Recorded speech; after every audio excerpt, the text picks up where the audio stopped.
नमस्कार। आज के इस खास एक्सप्लेनर में आपका स्वागत है। आज हम एक ऐसी जबरदस्त वैज्ञानिक प्रक्रिया को डिकोड करने वाले हैं जो खेतों के आम कचरे को एक अत्यधिक लाभदायक और न्यूट्रिएंट से भरपूर वर्मी कंपोस्ट इंजन में बदल सकती है। तो चलिए शुरू करते हैं। जल्दी से देख लेते हैं कि आज के एजेंडे में क्या क्या है। हम वर्मी कंपोस्ट के फायदों से शुरुआत करेंगे, फिर यूनिट की तैयारी, लेयरिंग की विधि, सही केंचुओं का चुनाव और अंत में इसके रखरखाव के तरीके को समझेंगे। तो सीधे हमारे पहले हिस्से पर आते हैं, वर्मी कंपोस्ट के अद्भुत फायदे। आखिर ऐसा क्या है जो इसे पारंपरिक गोबर की खाद से इतना बेहतर बनाता है? अब जरा इस डेटा को देखिए, ये वाकई हैरान करने वाला है। अगर हम न्यूट्रिएंट्स की बात करें तो वर्मी कंपोस्ट नॉर्मल खाद से मीलों आगे है। जहां पारंपरिक खाद में नाइट्रोजन मुश्किल से 0.5% होता है, वहीं वर्मी कंपोस्ट में सीधा 1.5 से 2% तक पहुंच जाता है। फॉस्फोरस और पोटैश के मामले में भी आपको बिल्कुल यही ट्रेंड दिखेगा, सीधे 3 गुना ज्यादा ताकत। और इसका सीधा असर पड़ता है इस्तेमाल होने वाली मात्रा पर।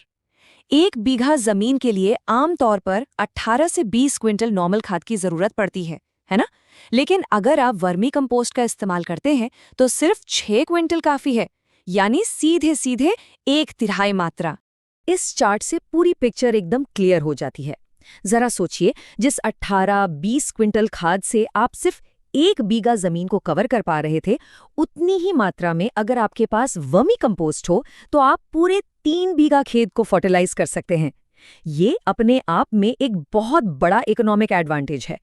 एक और बहुत ही इंटरेस्टिंग पॉइंट है, कच्चे गोबर में सेल्यूलोज होता है जो दीमक को खुलेआम न्योता देता है। और दीमक फसलों का कितना बड़ा दुश्मन है ये हम सब जानते हैं, लेकिन वर्मी कंपोस्ट में सेल्यूलोज नहीं होता, इसलिए दीमक का खतरा बिल्कुल खत्म हो जाता है। उल्टा ये मिट्टी में केंचुओं के लाभदायक अंडे छोड़ता है, जिससे मिट्टी एकदम भुरभुरी और शानदार हो जाती है।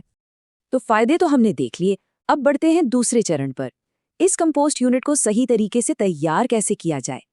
देखिए, इसका स्ट्रक्चर बिल्कुल सटीक होना चाहिए। एक आइडियल कंपोस्ट यूनिट की लंबाई 6 मीटर, चौड़ाई 1 मीटर और ऊंचाई ठीक 1 फुट होनी चाहिए। अगर आप इसे ईंटों से बना रहे हैं तो लगभग 250 ईंटें लगेंगी और इस साइज की यूनिट करीब 8 क्विंटल कचरे को बहुत आसानी से हैंडल कर सकती है। अब बात करते हैं इसके बेस यानी फर्श की। नीचे कच्चा या मिट्टी का फर्श रखना सबसे बेस्ट स्ट्रैटेजी मानी जाती है। क्यों? क्योंकि एक तो ये एक्स्ट्रा पानी सोख लेता है और दूसरा, अगर कभी सूखा पड़े तो केंचुए अपनी जान बचाने के लिए आसानी से जमीन के नीचे जा सकते हैं। सीमेंट या पक्के फर्श का इस्तेमाल सिर्फ और सिर्फ तभी करना चाहिए जब आपका मकसद वर्मी वॉश नाम का तरल इकट्ठा करना हो। चलिए, अब आते हैं तीसरे और सबसे क्रिटिकल हिस्से की तरफ। इस यूनिट में परतों को बिछाने का साइंटिफिक तरीका क्या है? लेयरिंग का ये प्रोसेस बहुत ही शानदार है। सबसे नीचे नीम की पत्तियों का एक बेस बनाया जाता है। ये दीमक को दूर रखने का एक कमाल का नेचुरल हैक है। इसके ठीक ऊपर 3 इंच जैविक कचरे की परत और फिर 3 इंच पुराने गोबर की परत बिछाई जाती है। बस एक बात का ध्यान रहे, ये गोबर एकदम ताज़ा नहीं होना चाहिए। इसे 7 से 8 दिन पुराना और ठंडा होना चाहिए। इन्हीं परतों को रिपीट करके आपको 1 फुट की मैक्सिमम ऊंचाई तक पहुंचना है। लेकिन यहाँ एक प्रो टिप भी है। अगर आपको कंपोस्ट जल्दी तैयार करनी है या केंचुओं की पॉपुलेशन को तेजी से बढ़ाना है तो इन परतों को सिर्फ 6 इंच की ऊंचाई तक ही रोक दें। इसके नतीजे काफी बेहतर मिलते हैं। तो यूनिट सेट हो गई, लेयरिंग भी हो गई। अब आते हैं चौथे भाग पर, केंचुओं का चुनाव। आखिर इस पूरे सिस्टम का असली इंजन तो यही है ना। आप कोई भी रैंडम केंचुआ उठाकर इस यूनिट में नहीं डाल सकते। कचरे को सही तरीके से डिकम्पोज करने के लिए 2 बहुत ही खास साइंटिफिक ब्रीड्स की जरूरत होती है। इनके नाम हैं यूड्रिलिस यूजीनिया और आइसिनिया फिटिडा। अब सवाल ये है कि इन्हीं खास प्रजातियों को क्यों चुना गया, ये समझना बहुत जरूरी है। देखिए, ये जो एपिजाइक केंचुए होते हैं, इनकी डाइट में 80% कचरा होता है और ये हमेशा ऊपर के 1 फुट एरिया में ही रहना पसंद करते हैं। वहीं जो हमारे देसी एंडोजाइक केंचुए होते हैं, वो 80% मिट्टी खाते हैं और सीधा 1 मीटर गहरी खुदाई कर डालते हैं। जाहिर है, इस कंपोस्टिंग प्रक्रिया के लिए वो देसी केंचुए हमारे किसी काम के नहीं हैं। सही केंचुए चुनने के बाद अब हम इस पूरी प्रक्रिया के 5वें और आखिरी चरण पर आ गए हैं, नमी और सुरक्षा का प्रबंधन। यहाँ सबसे बड़ा सवाल ये आता है कि इस पूरे इकोसिस्टम में नमी कैसे बनाए रखी जाए, वो भी बिना कीचुओं को डुबाए। इसका सबसे सही साइंटिफिक तरीका क्या है? रूल नंबर 1, हमेशा पानी डालने वाले एक खास झारे का इस्तेमाल करें।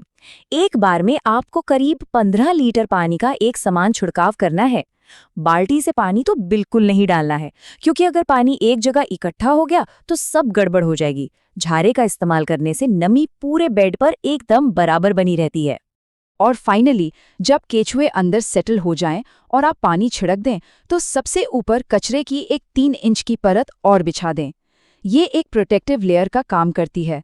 इससे केचुए पूरी तरह से अंधेरे में रहते हैं और सीधी नुकसानदायक धूप से बचे रहते हैं। तो एक दिलचस्प सवाल के साथ इस चर्चा को खत्म करते हैं। सोचिए, क्या इस सटीक बायोलॉजिकल प्रोसेस को अपनाकर हम खेतों के आम कचरे को एक बेहद मुनाफे वाले और सस्टेनेबल बिजनेस में नहीं बदल सकते? ये सिंपल लेकिन साइंटिफिक तरीका हमारी लोकल फार्मिंग में वाकई एक बड़ी क्रांति ला सकता है। इस एक्सप्लेनर में जुड़ने के लिए आपका बहुत बहुत शुक्रिया।